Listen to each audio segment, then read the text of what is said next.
안녕하세요 여러분, 즐거운 주말입니다. 자, 어제 한국의 코스피와 코스닥은 이렇게 혼조세를 보이며 마감이 되었는데 유럽과 미국 증시 역시 급등이 나오기보다는 이렇게 혼조세를 보이며 마감이 되었습니다. 특히 미국의 신규 고용 지표가 공개되면서 다우와 나스닥은 이렇게 디커플링이 되면서 마무리가 되었습니다. 자, 한국 역시 다음 주에 발표되는 일정들이 상당히 많이 있죠. MSCI 지수 변경 이벤트와 한국의 옵션 만기일 이벤트, 그리고 한국의 2분기 실적 발표 마감 등 너무너무나 많은 이벤트가 여러분을 기다리고 있습니다. 자, 과연 다음 주 한국 증시는 어떤 모습을 보여줄까요? 다음 주는 외국인과 기관의 양 매수가 들어오면서 한국 증시는 상승하는 모습을 보여줄까요? 아니면 다음 주는 외국인과 기관의 양 매도가 쏟아져 나오면서 한국 증시는 하락하는 모습을 보여줄까요?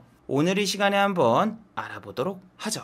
자, 그럼 먼저 해외 시황과 국내 시황 그리고 이번 주 특징주로 한번 살펴보도록 하겠습니다. 자, 그럼 먼저 해외 시황입니다. 자, 어제 다우지수는 플러스 0.41% 상승으로 마감이 되었습니다. 장 초반부터 다우지수는 이렇게 상승으로 출발했으며 장중에 단 한 번의 하락도 발생하지 않았습니다. 자, 어제는 미국 노동부에서 신규 고용지표가 발표되는 날이었습니다. 미국의 신규 고용지표가 발표되자마자 나스닥 종합지수는 하락하는 모습을 보여주었습니다. 어제 미국의 나스닥 종합지수는 마이너스 0.40% 하락으로 마감이 되었어요. 장 초반부터 나스닥 종합지수는 하락으로 출발했고 장중에 단 한 번도 상승이 나오지 않았어요. 도대체 신규 고용지표가 어떻게 나왔길래 다우와 나스닥이 이렇게 디커플링이 나왔을까요? 어제 미국 노동부에서 발표한 신규 고용지표는 시장 예상치가 84만 5천 명이었거든요. 그런데 그보다 10만 명이 많은 94만 3천 명이 나왔어요. 그리고 실업률도 시장 예상치가 5.7%였는데 7월달 미국의 실업률은 5.4%가 나왔어요. 그래서 어제 미국의 신규 고용 지표가 공개된 다음에 미국의 10년물 국채 금리는 급등하는 모습을 보여주었습니다. 자, 저렇게 미국의 신규 고용지표라던가 소비자 심리지수가 개선됐을 경우에는 경기 민감주가 모여있는 다우와 S&P 500이 상승하는 경우가 많고 미국의 고용지표가 부진하거나 혹은 미국의 경제지표가 안 좋게 나올 때는 나스닥이 반대로 상승하는 경우가 많죠. 어제는 미국의 신규 고용지표가 좋게 나왔기 때문에 언택트 관련주들이 모두 하락하는 모습을 보여주었습니다. 전 세계에서 가장 큰 과수원을 운영하고 있는 애플은 마이너스 0.48% 하락으로 마감이 되었고 밀림에서 농사를 짓고 있는 아마존은 마이너스 0.92% 하락으로 마감이 되었습니다. 그리고 유튜브를 운영하고 있는 알파벳, 구글 역시 특히 언택트 관련주에서 테슬라 같은 경우에는 하락률이 돋보였습니다. 700불을 돌파했던 테슬라는 다시 한번 700불 밑으로 내려가면서 마이너스 2.17% 하락으로 마감이 되었습니다. 마이너스 0.38% 하락하는 모습을 보여줬어요. 자, 어제 테슬라의 주가가 하락한 이유는 정말 어이없게도 미국의 바이든 대통령이 친환경 2030년 친환경 자동차 비전을 발표했는데 여기서 테슬라가 초청받지 못해서 테슬라의 주가는 하락하였습니다. 어제 미국의 2030년 친환경 비전 자동차 발표회에는 테슬라만 초청되지 못했어요. 여기 행사에 참가된 회사들이 포드와 GM 그리고 크라이슬러가 있는데 일론 머스크가 이번 행사에 초청받지 못한 이유는 반노조 성향을 띠기 때문이에요. 테슬라 같은 경우에는 노조를 결성하고 노조에 가입하려는 직원을 위협하는 그런 성향이 있기 때문에 이번 행사에 초청받지 못했다라고 미국 언론에서는 이야기하고 있습니다. 그리고 중국판 테슬라라고 불리는 니오 역시 마이너스 3.86% 급락하는 모습을 보여주었어요. 자, 그렇다면은 미국의 테슬라의 주가가 하락했으니까 다음 주 한국의 배터리 관련주도 모두 하락하는 모습을 보여줄까요? LG화학 같은 경우에는 금요일날 마이너스 1.75% 하락으로 마감이 되었습니다. 수급을 보시면은 연일 외국인과 기관의 동반 매수가 이어지고 있는데 어제는 외국인과 기관의 동반 양 매도가 나왔죠. 차트를 보시면은 최근에 LG화학이 조금 상승을 하다가 다시 한번 내려가고 있는 모습을 보여주고 있는데 LG화학 같은 경우에는 실적 발표 날 대량의 공매도가 발생했고 그로 인해서 현재는 주가가 크게 상승하지 못하고 있어요.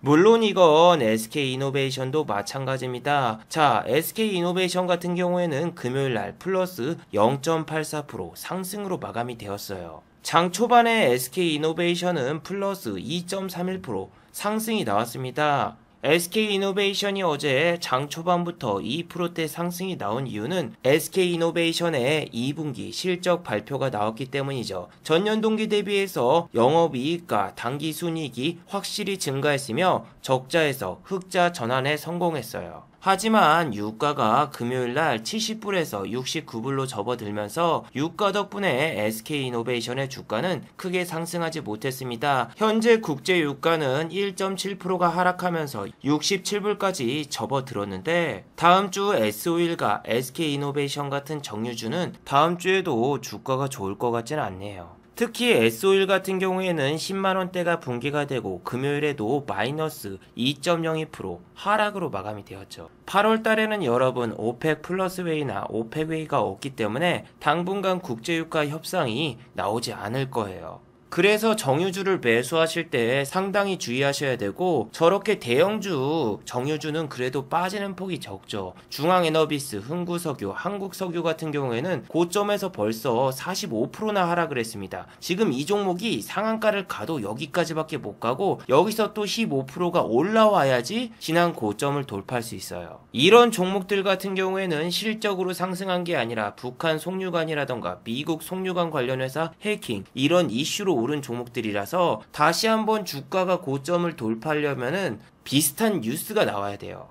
그리고 여러분 SK이노베이션 관련 이런 뉴스도 있습니다. LG화학의 주가는 상승하는데 배터리 분사로 SK이노베이션의 주가는 상승이 멈췄다.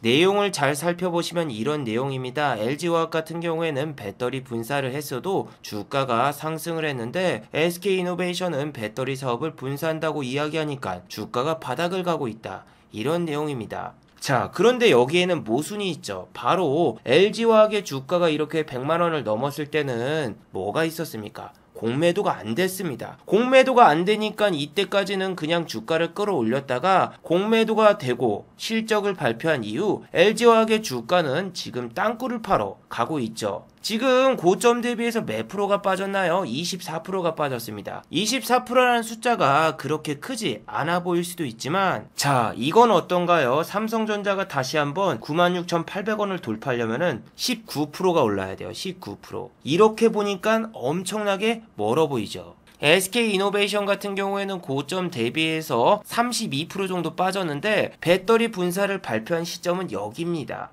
지금 배터리 분사를 발표하고 주가가 25%가 빠졌죠. 그리고 배터리 분사를 발표한 다음에 역대급 공매도가 발생되었기 때문에 다시 한번 SK이노베이션이 정고점을 뚫거나 혹은 공매도가 대량 발생한 날 주가로 돌아가기는 현재로서는 상당히 힘들어요. 자, 그리고 어제 미국에서는 신규 고용지표가 발표된 다음에 경기 민감주들, 은행주들이 대거 상승했습니다. 모건 스탠리 같은 경우에는 1.94% 상승으로 마감이 되면서 또 한 번 52주 신고가를 돌파했고 금으로 만든 양말 골드만삭스는 플러스 3.54% 급등하면서 마찬가지로 52주 신고가를 돌파했죠.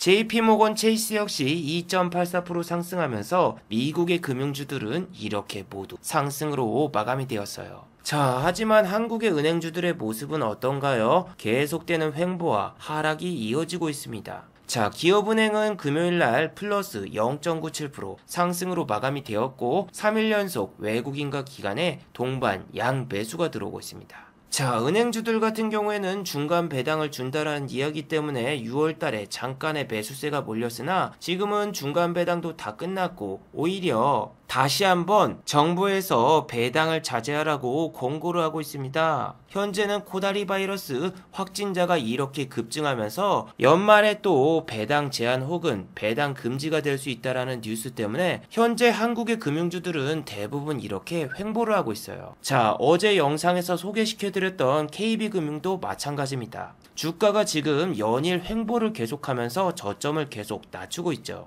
수급을 보시면은 기업은행과 달리 외국인과 기관은 KB금융을 계속 매도하고 있고, 가끔 외국인이 이렇게 단타성으로 매수가 들어와도 다시 매도하는 이런 단타성 매매가 자주 일어나고 있어요. 그리고 지금 현재 KB금융의 외국인 패턴이 이렇게 저점을 만들면은 여기서 사고 여기서 팔고 다시 여기서 사고 여기서 팔고, 이것만 계속 반복하고 있거든요. 그러면은 다음번에 제가 예상하는데, 다음번엔 여기 5만원대 오잖아요? 그러면은 여기서 외국인이 사기보다는 여기서 공매도를 많이 치고 빼버릴 거예요. 어제 영상에서도 여러분들께 소개해드렸지만 3번 이상 똑같은 패턴이 나올 경우에는 다음번에는 급락이 나오는 경우가 대부분이에요. 신한지주 역시 중간 배당이 끝나고 난 다음에 계속되는 횡보와 하락이 이어지고 있죠. 여러분들이 카카오뱅크가 상장하고 카카오뱅크가 이렇게 상승세가 이어가면은 금융주에도 또 한 번 상승세가 이어지지 않을까, 이렇게 생각하시는 분들이 많은데, 카카오뱅크는 온라인 은행입니다. 오프라인 은행과 플랫폼이 달라서 카카오뱅크가 아무리 상승해도 일반 은행주들에게 수급이 그렇게 많이 쏠리지 않을 거예요.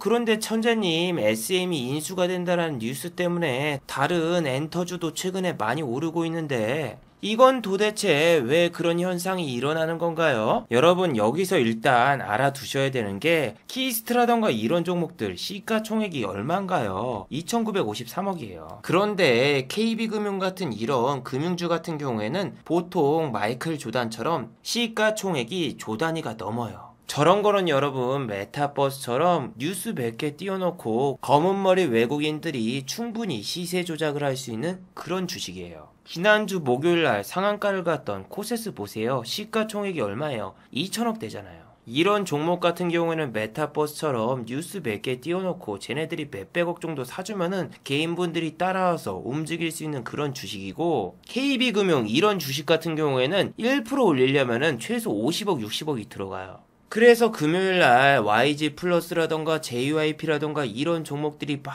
올라가도 시가총액이라던가 주식 유통수를 보시면은 그렇게 크지 않아요. 그래서 정리를 해드리자면은 한국의 은행주들은 미국 증시를 따라서 은행주가 신고가를 돌파하고 날아가는 그런 랠리는 펼쳐지지 않습니다. 자, 그리고 금요일날 상승을 해서 SMCNC 같은 경우에는 투자 경고 종목에 지정이 되었거든요. 수급을 보시면은 금요일날 외국인과 단타 전문기관, 투신과 사모하는 사모펀드가 이렇게 동반 매수가 들어왔는데, 지금 SMCNC 같은 경우에는 수급을 보시는 게 아니라 추가 상장 뉴스를 보셔야 됩니다. SMCNC는 예전부터서 주가가 상승할 때마다 이렇게 계속 추가 상장을 해서 주가를 떨어뜨립니다. 그런데 8월 6일 추가 상장 공시는 그렇게 신경 쓰실 필요가 없습니다. 왜냐하면은 추가 주식 수가 5,000주밖에 안 돼요. 그리고 이 종목 같은 경우에는 여러분 3일 단일가를 가지 않습니다. 상한가를 간 다음에 또 상한가를 가면은 투자 주의가 걸려요. 투자 주의나 투자 경고가 먼저 걸려버리면은 단기 과열 종목 3일 단일가 매매가 걸리질 않습니다. 주식하다가 재수 없는 게 3일 단일가와 투자주의가 동시에 걸리면은 그 종목은 단일가가 끝날 때까지 계속 조정이 옵니다. 최근에는 딜리라는 종목이 3일 단일가와 투자 주의를 동시에 받았었는데, 저렇게 되면 여러분 주가는 무조건 떨어져요. 그런데 이렇게 투자 경고를 먼저 달잖아요? 그러면은 오히려 좋아요. 보시면은 금요일 날인데도 불구하고 SMCNC는 시간의 단일가에서 상승으로 마무리가 되었죠.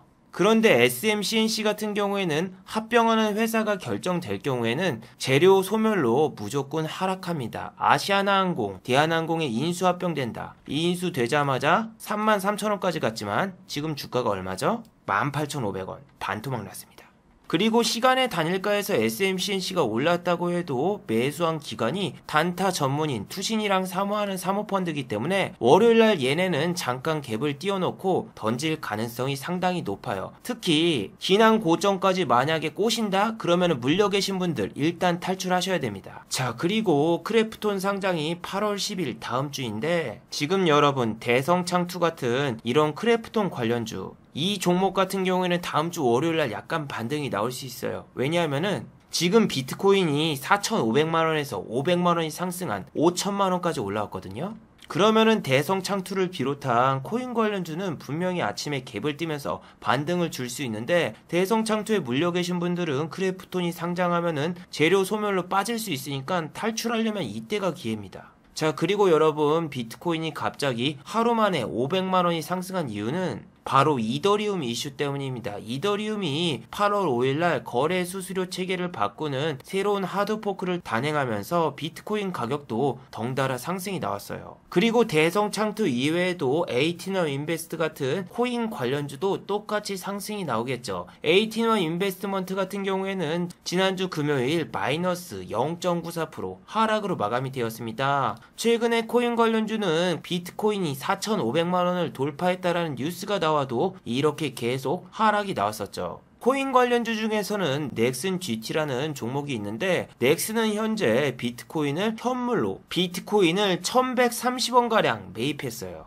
그로 인해서 비트코인 가격이 내리자 넥슨 GT의 가격도 역시 하락을 했고 저는 지난주 금요일날 넥슨 GT가 아침부터서 6.50%나 상승하길래 설마 비트코인 가격이 올라서 넥슨 GT의 가격도 오르나 이렇게 생각을 했으나 넥슨 메이플 스토리 IP로 메타버스 생태계를 만든다 이런 뉴스가 나오면서 장 초반에 급등이 나왔었죠. 자, 뉴스를 자세히 살펴보시면은 프로젝트 매그넘, 마기노비 모바일과 신종 게임 3종이 공개가 되었다는 뉴스예요. 여러분들은 이 뉴스를 보시면은 뭐야 그냥 게임 출시 일정 공개한 거잖아. 뭐가 메타버스야. 이렇게 이야기할 수 있지만 여러분 메이플 스토리라던가 리니지 이것 자체가 메타버스입니다. 가상현실 세계에서 대화를 나누고 서로 간에 게임도 하고 이게 메타버스의 주체인데 현재 메타버스라는 용어는 주식 테마의 용어일 뿐입니다. 4차 산업혁명이라던가 블록체인 이런 용어들 그냥 뭐예요? 기존에 있던 것들 용어만 바꾼 겁니다.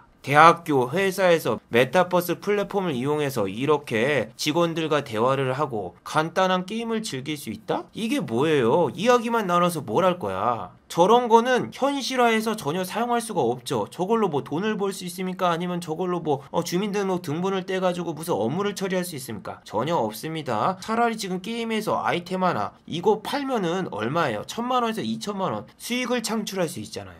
그래서 지금 넥슨에서 신작 게임 출시를 메타버스라고 발표했는데 전혀 이상한 게 아니에요. 자, 지금 미국의 메타버스 뭐가 있습니까? 포크나이트죠. 포크나이트 이게 뭐예요? 배틀그라운드처럼 그냥 총 쏘는 게임이에요. 그래서 메타버스 관련주들 그냥 가상화폐처럼 똑같아요. 그냥 이름 갖다 붙이고 테마 갖다 붙이고 올리는 것 뿐이지 실제로는 별것도 아닙니다. 자, 금요일날 메타버스 관련 이슈로 올랐던 드래곤플라이 이 회사의 뉴스를 찾아보세요. 메타버스 관련주로 올랐다고 하는데 내용은 어떤가요? 별 내용이 없습니다. 드래곤플라이라는 회사는 예전에 레인보우 식스의 라이벌 스페셜포스를 만들었던 회사고 재무제표를 보시면은 곧 상장 폐지가 될 수 있는 이런 회사입니다. 다음 연도까지 적자가 나오면은 이 회사는 상장 폐지가 돼요. 그래서 상장 폐지가 되려는 회사들이 이렇게 메타버스 이름을 걸고 52주 신고가를 가거나 급등이 나오는데 이런 적자 회사들 물리면은 다음번에 또 테마가 나올 때까지 계속 주가는 하락합니다. 한비소프트 하면 여러분 뭐가 생각나나요? 메타버스 관련주? 그거는 아마 코다리 씻고 바이러스가 터졌을 때 주식을 하신 분들의 생각을 하는 거고 한비소프트 같은 경우에는 VR로 처음에 주가를 팍 올렸고 그 다음엔 AR, 포켓몬고 이런 뉴스로 주가를 올렸다가 실적이 안 좋아서 결국에는 테마가 끝나고 주가가 계속 하락이 나왔습니다. 자, 여러분들이 매매하고 있는 메타버스 관련주들 대부분 적자고 급등이 나오는 회사들은 상장 폐지가 언제 돼도 이상하지 않은 회사들이에요.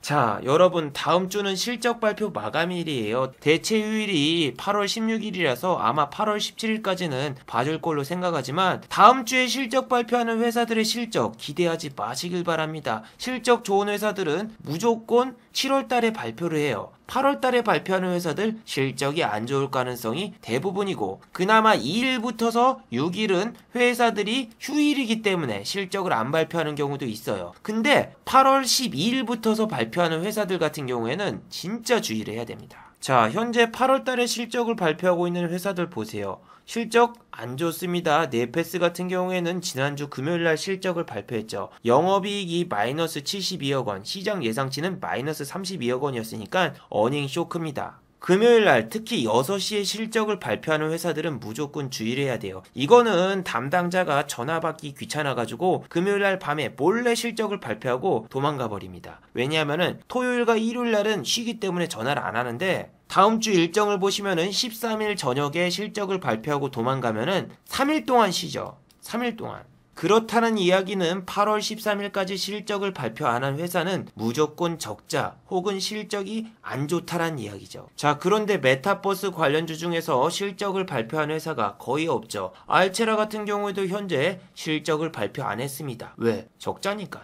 한비소프트도 역시 실적을 발표 안 했죠. 메타버스 관련주 드라곤플라이 실적 당연히 발표 안 했습니다. 이 회사들은 제가 예상하는데 분명히 8월 13일날 실적을 발표하고 실적은 적자, 전환이 나올 거예요. 자, 그런데 이렇게 주장하시는 분이 있을 거예요. 재료나 테마가 먼저지 테마주의 실적은 상관이 없다. 자, 그렇다면은 지난주에 실적을 발표했던 키네마스터의 주가를 한번 살펴보실까요? 키네마스터는 최근에 인수합병 뉴스 때문에 상한가를 이렇게 한번 갔었고 그 뒤로도 주가가 30% 이상 상승하면서 총 60% 이상 주가가 상승했어요. 그리고 이 종목 같은 경우에는 3만원대를 강하게 지지해주면서 상당히 좋은 모습을 보이고 있었는데 7월 23일 날 실적이 발표됩니다. 자, 키네마스터의 실적은 어땠나요? 적자 전환이 나왔습니다. 흑자에서 적자로 전환이 되었고 적자가 나온 이유는 임원 퇴직에 따른 특별 위로금 때문에 적자 전환이 나왔다라고 공시했습니다.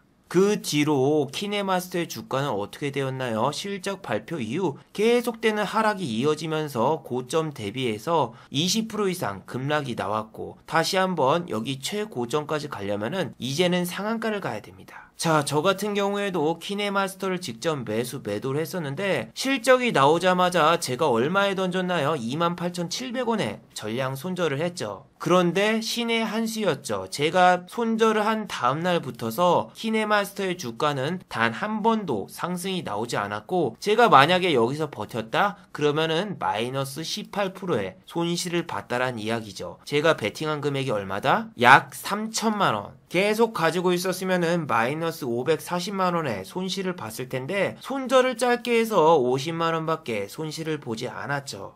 다음 주 실적 발표를 안 한 메타버스 관련주를 조심해야 되는 게 분명히 지금 테마가 죽어가고 있고 거기다가 실적까지 안 좋아버리면은 이런 종목들은 다시 한번 땅굴을 파러 갑니다. 자, 최근에 대북주 같은 경우에도 마찬가지입니다. 뭐 유엔에서 인도적 지원을 준비하고 있다. 남북 정상회담을 한다. 이런 뉴스 갖다가 대북주가 최근에 이렇게 상승이 나왔고 금요일날 아난티 같은 경우에는 6.67%나 상승이 나왔는데 이런 회사들 역시 지금 실적 발표를 안 했습니다. 그도 그럴 것이 대북주들도 메타버스 관련주와 똑같이 이렇게 실적이 대부분 적자인 회사가 대부분입니다. 저 같은 경우에는 3년 전 남북 정상회담, 북미 정상회담이 열릴 때도 대북주는 손도 안 댔습니다. 왜냐하면은 10년 전에도 똑같은 뉴스가 나오면서 똑같은 상황이 벌어졌었거든요. 자, 이 송이버섯 하면은 여러분들은 뭐가 생각나나요? 2018년도에 김정은에게 선물 받았던 송이버섯?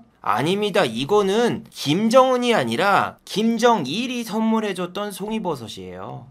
제가 그때 여러분들에게 대북주를 사면 깡통을 차고 깡통 차는 것 뿐만이 아니라 저 회사 상장 폐지돼서 망합니다. 이렇게 정말 울부짖었는데 정말로 그 다음에 상장 폐지 심사에 올라가게 생겼죠. 좋은 사람들 같은 경우에는 현재 거래 정지가 되었고 상폐 심사를 앞두고 있어요. 아난티 여러분 주가가 3만원짜리였습니다. 지금 12,000원인데 3분의 1 토막이 났습니다. 예전에 북미 정상회담 한다고 이렇게 주가를 3만원까지 올렸던 애가 지금 다시 남북 정상회담 한다고 약간 올라왔는데, 이 대북주는 말이죠, 북한에서 미사일 실험하는 순간 무조건 급락이 나오기 때문에 여러분들이 리스크를 꼭 가지고 있어야 됩니다. 인디에프 같은 경우에도 당연히 지금 실적을 발표 안 했고 지난주 금요일에는 12.08%까지 상승했으나 재무제표를 보시면은 2년 연속 적자가 지속되고 있습니다. 올해 그리고 앞으로 2년만 더 적자가 지속된다라면은 이런 회사는 상장 폐지가 될 수 있어요. 당장 다음 주에는 대북주들이 분명히 실적을 발표할 거고 대북주들도 아마 8월 13일 날 집중적으로 실적을 발표하지 않을까 이런 생각이 듭니다.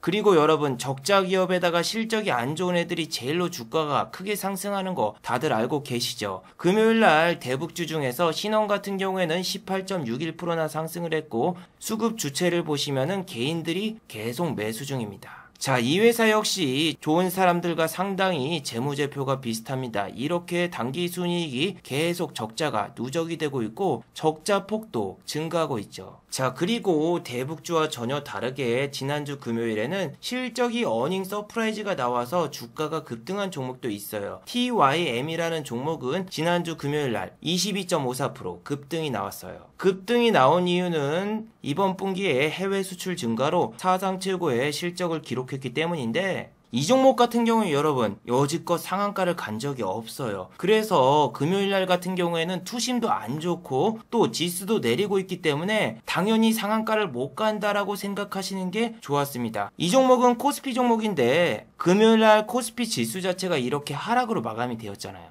그렇게 될 경우에는 원래 상한가를 못 가는 종목인데 이 종목은 상한가를 절대 못 가겠구나 이렇게 생각하고 20% 이상에서는 접근하면 안 돼요. 보통 외국인 투자자라던가 기관 투자자가 상한가를 보내려고 20% 이상으로 탁 올려놓잖아요. 그럼 그때부터 개인 투자자분들의 매수세가 엄청나게 증폭됩니다. 자, 이 종목 같은 경우에도 여기서 20%가 탁 넘어가는 순간 개인 투자자분들이 막 들어오면서 매수를 했는데 그러자마자 이제 기관 투자자가 이렇게 매도하면서 바로 내려왔거든요. 이게 프로그램 매도를 보시면은 이렇게 90만 주 가까이 매수를 하고 있기 때문에 와 대박이다 생각할 수 있지만 순간적으로 프로그램 매수가 30만 주 정도 이렇게 촥 빠져버린단 말이에요. 이거는 기타 금융에서 던진 걸로 추측이 되고 있고, 저렇게 순간적으로 프로그램 매도가 대규모로 발생할 경우에는 대응을 해줘야 된다. 어제 영상에서 제가 대응한 걸 직접 보여드렸었죠. 다음 주에는 여러분 이재용씨 석방 관련 뉴스도 나올 거고 거기다가 MSCI 리밸런싱 뉴스도 나오고 그뿐만이 아니라 목요일날 한국의 옵션 만기일까지 있어가지고 정말